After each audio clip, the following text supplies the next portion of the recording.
Here's your host, Edward St.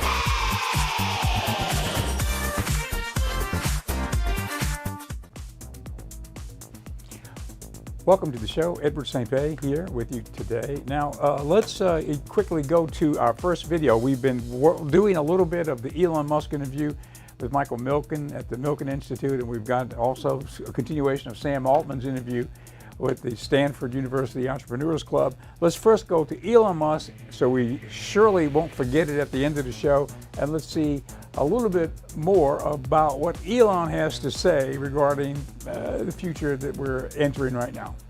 Where does this lead?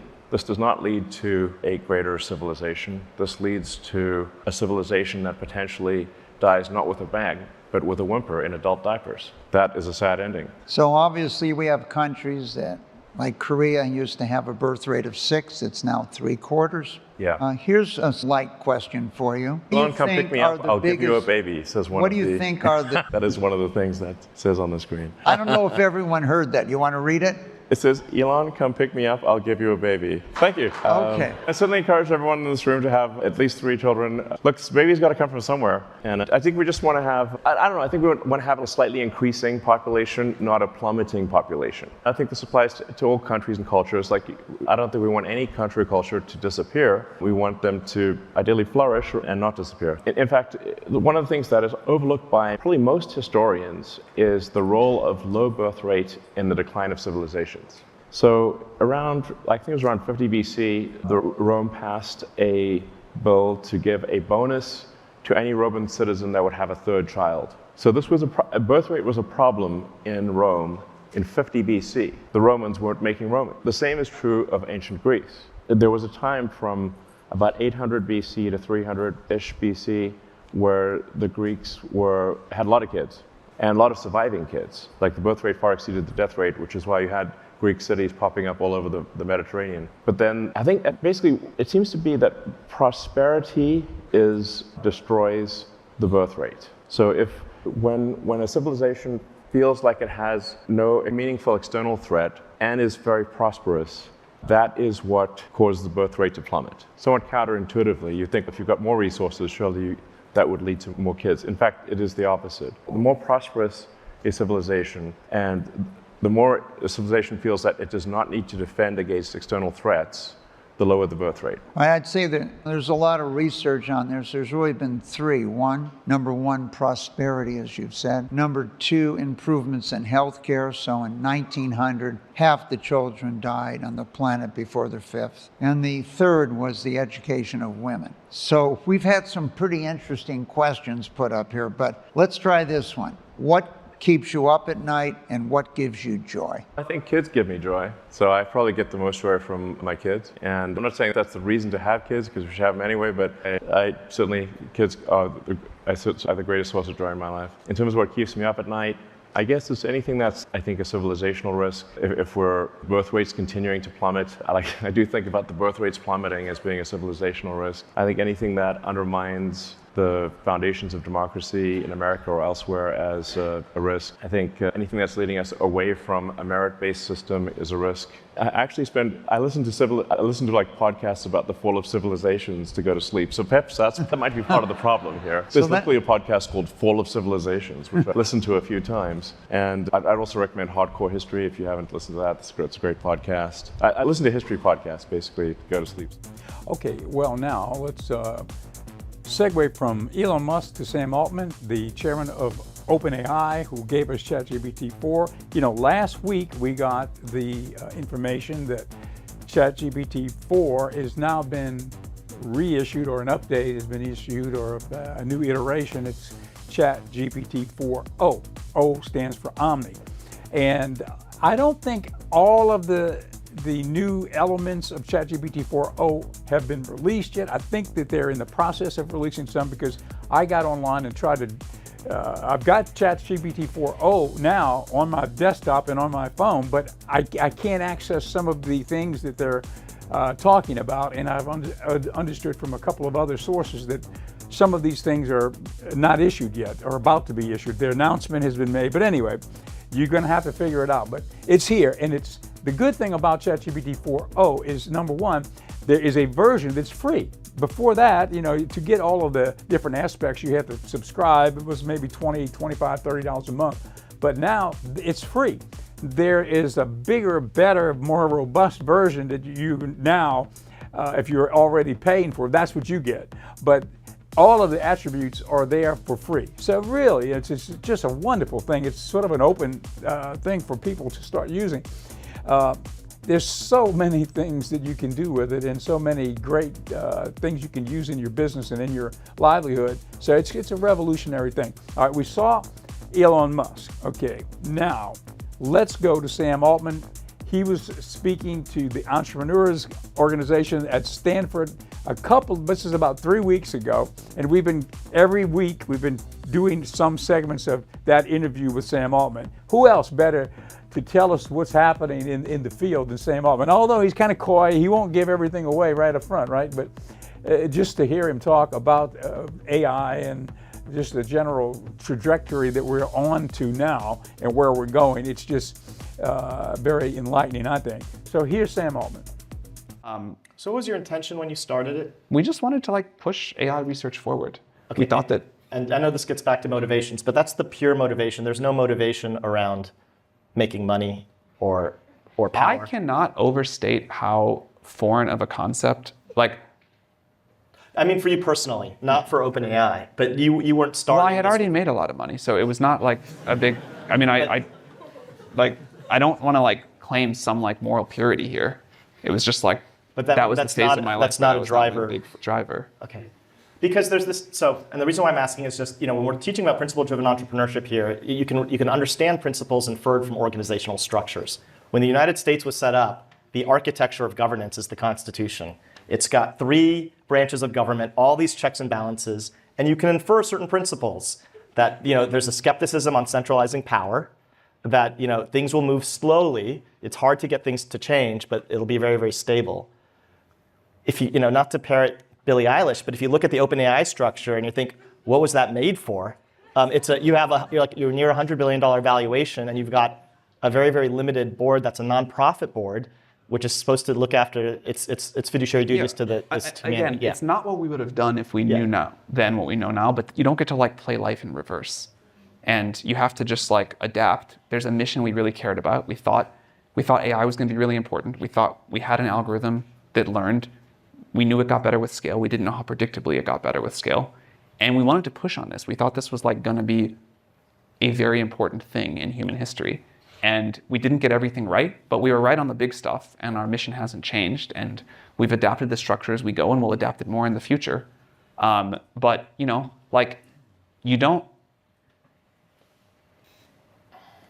life is not a problem set. You don't get to solve everything really nicely all at once. It doesn't work quite like it works in the classroom as you're doing it. And my advice is just trust yourself to adapt as you go. It'll be a little bit messy, but you can do it.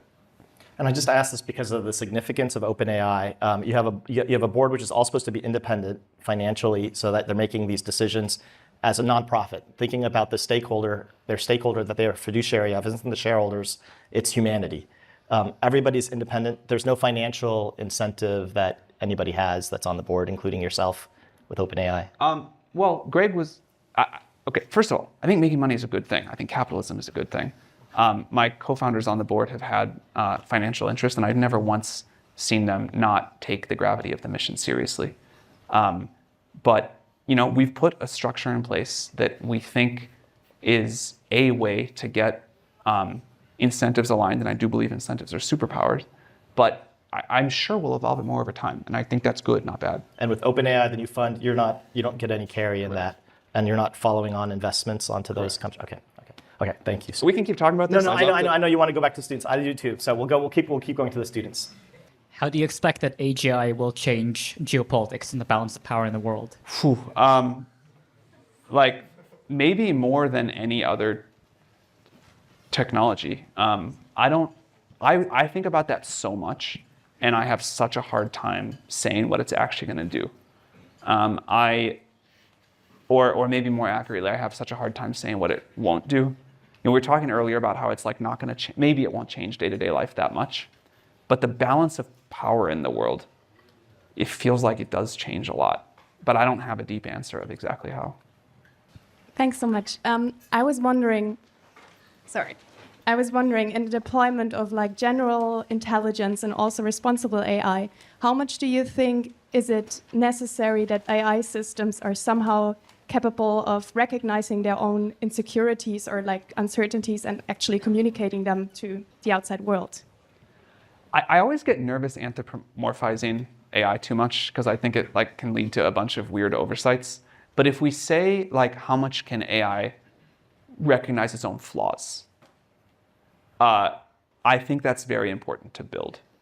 And right now, and the ability to like recognize an error in reasoning, and have some sort of like introspection ability like that seems to me like really important to pursue.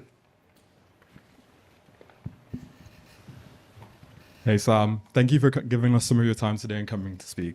From the outside looking in, we all hear about the culture and togetherness of OpenAI. In addition to the intensity and speed at which you guys work at, clearly seen from ChatGPT and all your breakthroughs, and also in when you were temporarily removed from the company by the board and how all of your employees tweeted, OpenAI is nothing without its people.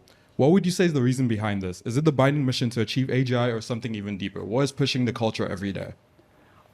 I think it is the shared mission. I think people like each other, and we feel like we're in the trenches together doing this really hard thing. But I think it really is like deep sense of purpose and loyalty to the mission.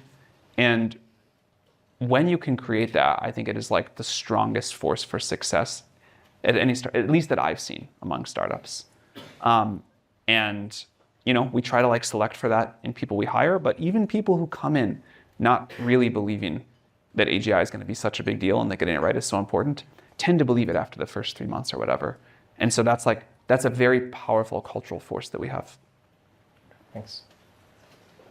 Currently, there are a lot of concerns about the misuse of AI in the immediate term with issues like global conflicts and the election coming up.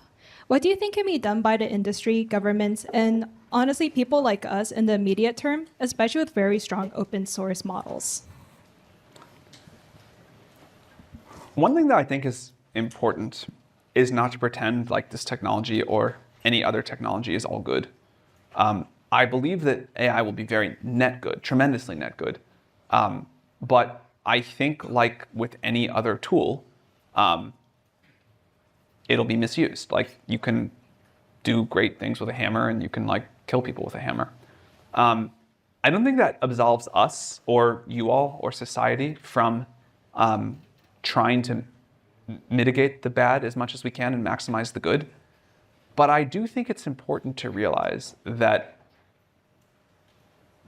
with any sufficiently powerful tool,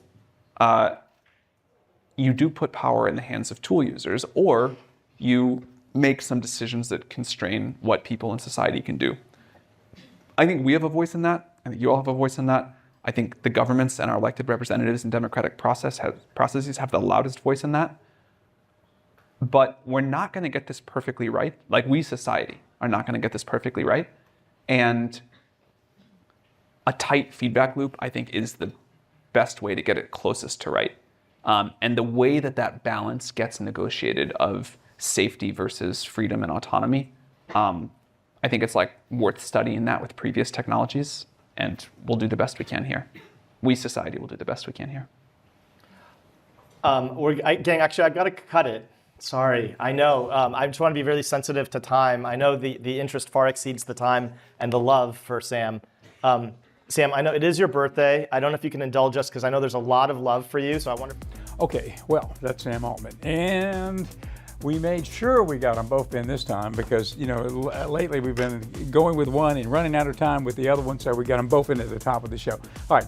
Now, we have talked so many times about the wonderful benefits of AI coming into reality, and also we've talked about there being an existential threat to humanity also looming in the backside here with the advent of AI. What happens if we lose control of the planet to the AIs, right? But there are so many different aspects of the potential for trouble, as Sam Altman just mentioned, with AI. Where could it go wrong? Could it interfere with elections? Is it going to mean deep fake imagery is going to set the world upside down because nobody will know what's truth anymore? I mean, the news coming out and you will see something, you will think it's real, but it's really not. I mean, how will we process all that in the state of future shock that we're going into, right? So here is something that popped up that I think it's relative to look at within the context of this show and what we're talking about. It's the dangers of AI, the very simple and numerous dangers that it presents. We've talked about the good things, and we'll try to do some more of that, but we got to be realistic. And so here is a clip on the dangers, or at least we'll go through some of them, the dangers of AI. Very close to the cutting edge in AI, and it scares the hell out of me. It's capable of vastly more than almost anyone knows, and the rate of improvement is exponential. Morning. So yes, the layoffs keep coming, but the narrative around them is changing. What if I told you that the very technology we thought would revolutionize our world could spell our ultimate downfall? From job losses to social manipulation, the implications of AI advancement are far-reaching and alarming. It's crucial to understand the risks associated with AI to navigate its development responsibly and safeguard against potential threats to society and humanity. In this video, we'll delve into the hidden dangers of artificial intelligence that experts are now warning us about. Let's begin. I'm the first personal assistant built by CyberLife. What if I told you I could offer you something that would enable you to walk again? I call it STEM, a computer chip that has the potential to change everything. Number 10. Autonomous weapons powered by AI.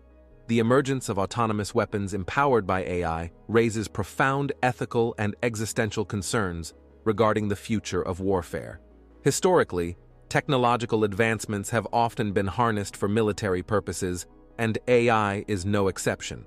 Recognizing the potential catastrophic consequences, a coalition of over 30,000 individuals, including experts in AI and robotics, voiced vehement opposition to investing in AI-driven autonomous weapons as far back as 2016. Their prescient warnings highlighted the perilous trajectory humanity faces if major military powers continue to pursue the development of such weaponry unabated. Indeed, the proliferation of lethal autonomous weapon systems has transformed this once distant threat into a sobering reality. These systems, capable of independently locating and engaging targets with minimal oversight, represent a significant escalation in the nature of warfare. However, the inherent dangers are further compounded by the prospect of these weapons falling into the wrong hands. Number 9. Environmental impact. As the integration of artificial intelligence expands across industries, concerns about its environmental impact are gaining prominence. One significant aspect of AI's environmental footprint lies in its energy consumption. AI systems, particularly those powered by deep learning algorithms and neural networks, require substantial computational resources, often leading to high energy consumption levels. The training of AI models, which involves iterative processes of data processing and optimization, can consume large amounts of electricity, contributing to increased carbon emissions and environmental degradation.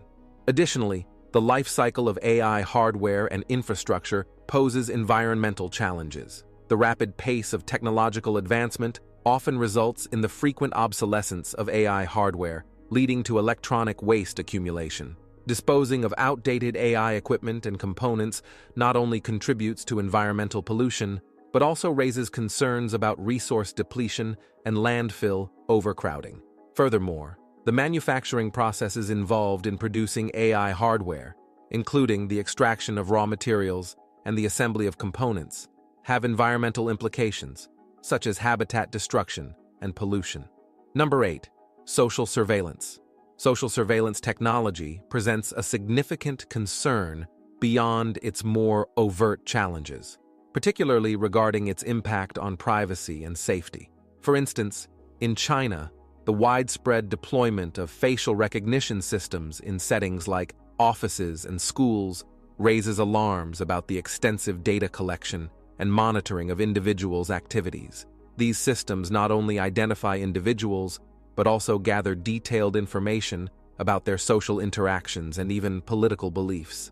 Furthermore, The unchecked proliferation of AI-powered surveillance raises fundamental ethical and societal concerns regarding privacy rights and democratic principles.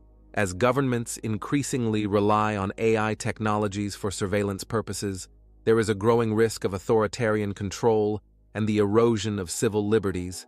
The challenge lies in reconciling the potential benefits of AI-driven surveillance with its inherent risks, ensuring that regulatory frameworks prioritize individual rights and prevent the misuse of technology for oppressive purposes.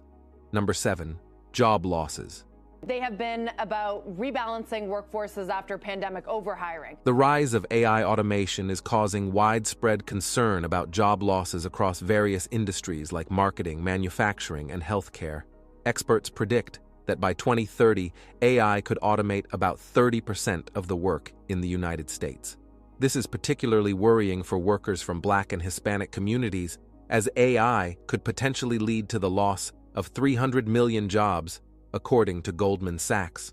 Despite expectations of creating 97 million new jobs by 2025, many current workers may not have the skills needed for these roles. As AI technology progresses, there's a growing fear of job displacement across different sectors. Despite the potential for new job opportunities, there's a concern that many workers may not be prepared for these changes. Moreover, AI isn't just limited to replacing manual tasks. It's also encroaching into professions that were traditionally considered safe from automation. This shift in the job market emphasizes the urgent need to equip workers with the skills necessary to adapt to the evolving landscape. Number 6, social manipulation. Social manipulation through algorithms is a growing concern exacerbated by the widespread use of artificial intelligence. This worry has materialized into a troubling reality, particularly evident during political campaigns. For instance, in the Philippines' 2022 election, Ferdinand Marcos Jr. leveraged online platforms, notably TikTok, to target younger Filipino voters. The online landscape is further complicated by AI-generated images and videos, which blur the lines between truth and falsehood. Tools capable of producing convincing fake content, such as deepfakes, pose significant challenges, enabling the dissemination of misinformation and propaganda. Furthermore, the integration of AI into surveillance technologies exacerbates concerns regarding social surveillance.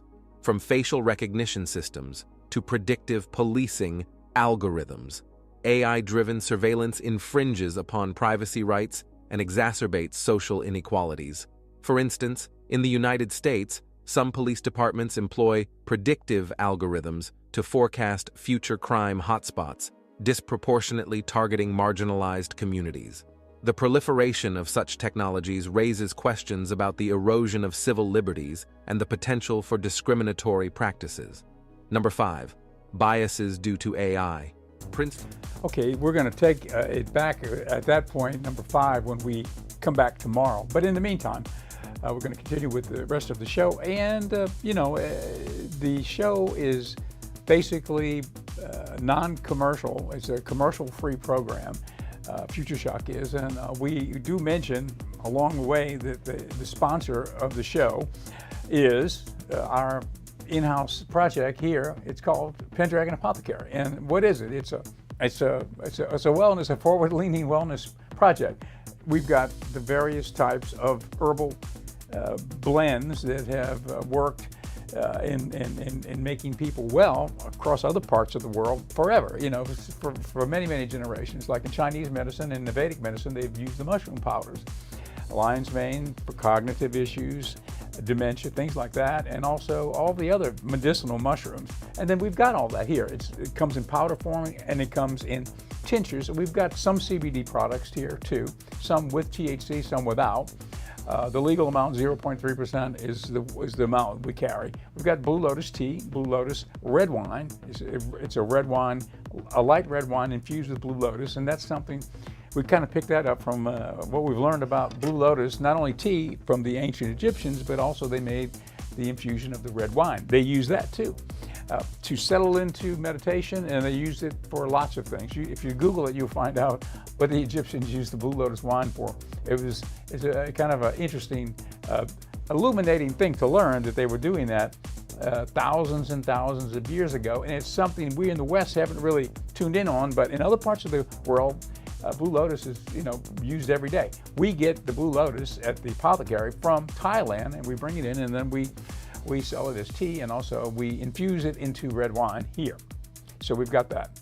And the website for our project is pendragonapothecary.com. So if you would like to order something, you can, or if you're anywhere near Ocean Springs, you can drop on in. Talking about AI and what you can do with it, that graphic, that Pendragon graphic was created by Alfred, our ChatGPT-4 droid.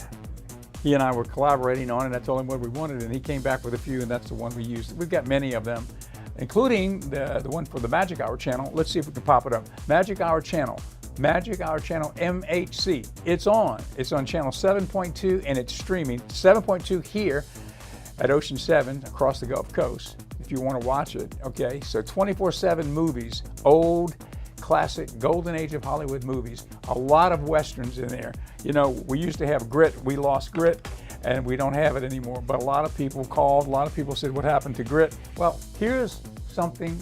It's a little different from Grit. We have a lot of westerns, but we have stuff that if you like Grit, you'll like what we've got, because we've got a lot of the melodramatic film noir pieces from the yesteryear of Hollywood. All of that golden age of Hollywood material is here on our channel. It's called the Magic Hour channel. It's on channel 7.2 now. We brought it up from channel 7.5. It's right there where Grit used to be.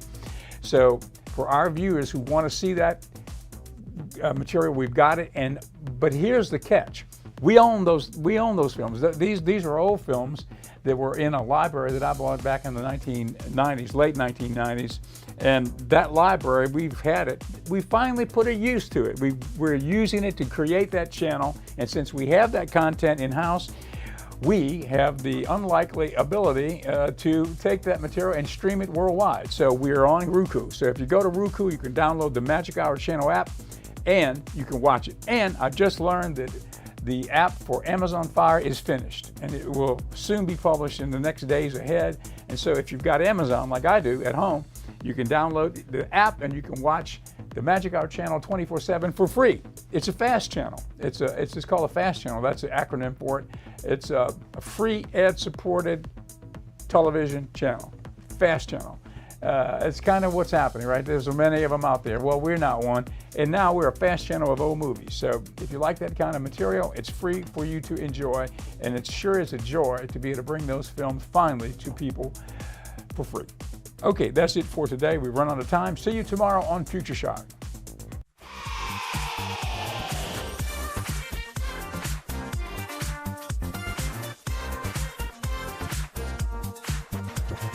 Yesterday is yesteryear. Set your sights for Tomorrowland. Future Shock is here to help you make your stand.